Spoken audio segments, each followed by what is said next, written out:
کیوں اس کی ماں کی چھاتیوں میں دودھ آ رہا ہے، پہلے کیوں نہیں آ گیا، بعد میں کیوں نہیں آ رہا؟ تو یہ جو نظام ہے نا، یہ بالکل ایسا ہی ہے کہ جی واشنگ مشین، وہ تو اصل میں جب پلگ لگتا ہے تو کرنٹ آتا ہے تو پھر یہ مشین گھومتی ہے، اور جب مشین گھومتی ہے تو کپڑے آٹومیٹیکلی دھلتے ہیں، جب دھلتے ہیں تو پھر اس کے بعد یہ پروسیس ہوتا ہے کہ وہ صابن نکالنے کے لیے پانی آتا ہے، پھر جب پانی خشک ہو جاتا ہے تو ڈرائر چلتا ہے، تو یہ خود بخود تھوڑی، یہ کوئی کر تھوڑی رہا ہے، یہ تو خود بخود ہو رہا ہے بھائی، خود بخود تو ہو رہا ہے، لیکن اس مشین کو کس نے بنایا؟ کیا یہ آٹو سسٹم خود بخود اس میں ایڈجسٹ ہو گیا ہے؟ یہ ممکن نہیں ہے۔ تو یقیناً ان تمام چیزوں کی نسبت ہم کریٹر کی طرف کریں گے کہ اس کا یہ بنایا ہوا نظام ہے۔ تو قرآن یہاں بھی یہ کہہ رہا ہے کہ انڈے سے جو چوزا ہے نا خدا نکالتا ہے، تو نکالتا کا مطلب یہ نہیں کہ خدا زمین پہ اتر کے اس انڈے کو توڑتا ہے یا وہاں سے ٹوٹنے کا آرڈر دیتا ہے، مطلب یہی ہے کہ ان تمام کاموں کی نسبت اللہ کی طرف ہو رہی ہے، کیونکہ ان تمام پورے سسٹم کو بنانے والی ذات اللہ کی ہے۔ ایک سسٹمیٹک نظام ہے، یہ خود بخود نہیں ہو رہا سب کچھ۔ اب اس کی مرضی ہے کہ وہ سسٹم کے تحت کام کرے یا بغیر نظام کے کرے۔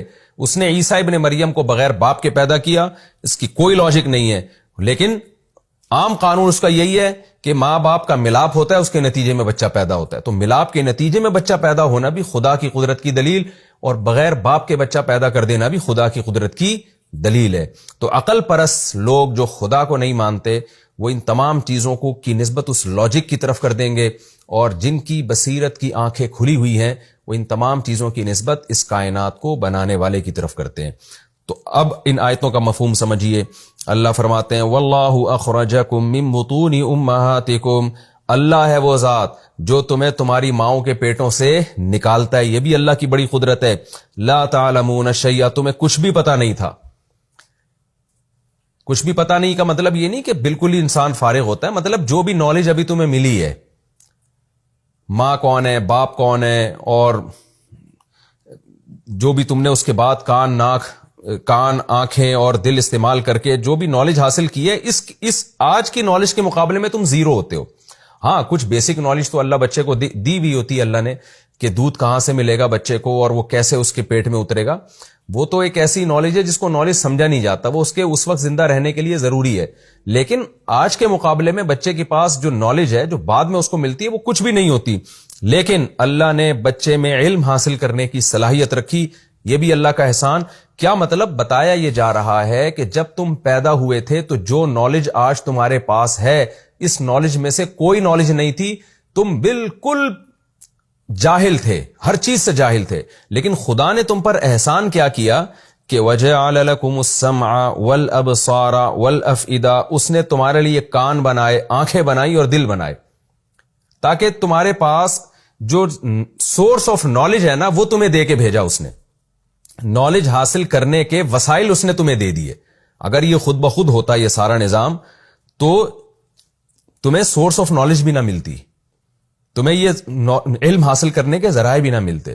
اب آپ دیکھیں انسان کو اللہ نے علم حاصل کرنے کے ذرائع دیے، پیدا کیا تو کان، آنکھ، ناک، دل، دماغ، جگر، یہ ساری چیزیں، اور خاص طور پہ دماغ اور دل جو نالج حاصل کرنے کے ذرائع ہیں، یہ ساری چیزیں دی، اور نالج حاصل کرنے کے بعد اس نے اسی خدا کا انکار کر دیا۔ کتنی بڑی ضلالت اور کتنی بڑی گمراہی ہے۔ تو اللہ نے فرمایا یہ سب کام میں نے اس لیے کیے تھے لعلکم تشکرون، تاکہ تم شکر گزار بنو، تم مانو کہ کوئی خدا ہے جس نے ہمیں آنکھ بھی دی، جس نے ہمیں کان بھی دیے، جس نے ہمیں دل بھی دیا، جس نے ہمیں سوچنے سمجھنے کی صلاحیت بھی دی، لیکن تم نے شکر ادا کرنے کے بجائے اسی خدا کا انکار کر دیا، اور بعضوں نے اسی خدا کے ساتھ غیروں کو شریک کر دیا۔ الم یروا الی الطیر مسخرات فی جو السماء، کیا یہ لوگ دیکھتے نہیں ہیں پرندوں کی طرف آسمان کی فضا میں کیسے مسخر ہیں؟ ما یمسکہن الا اللہ، ان کو نہیں تھامتا مگر اللہ۔ کیا مطلب؟ ان کے جو تھامنے کا نظام ہے یہ بھی صرف اللہ کا بنایا ہوا ہے، آٹومیٹیکلی یہ بھی نہیں ہو سکتا، تو اللہ نے تھاما ہوا ہے۔ ورنہ آپ دیکھیں کہ اب انسان نے جہاز ایجاد کیا ہے ہزاروں سال کے بعد جا کے، جس کو خاص طریقے سے اڑایا جاتا ہے تو ہوا میں اڑتا ہے۔ یہ پرندے صدیوں سے ایسے مزے سے ہوا میں اڑ رہے ہیں، اور جہاز ابھی بھی اتنا کمفرٹ ہو کے نہیں اڑتا ہوا میں جیسے پرندے اڑ رہے ہوتے ہیں۔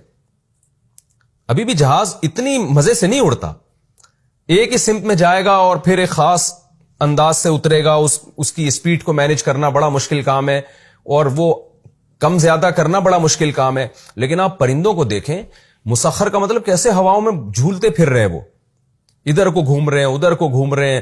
بعض پرندے تو اڑتے اڑتے ریورس ہو رہے ہوتے ہیں. یہ آپ مکھیوں کو دیکھیں نا, مکھیاں جب اڑتے ہوئے آگے جا رہی ہوتی ہیں پیچھے بھی آ رہی ہوتی ہیں وہ. تو کیسا زبردست کنٹرول ان کو دیا ہے, اور ہوا میں اس نے یہ طاقت رکھی ہے کہ ان پرندوں کو اڑائے.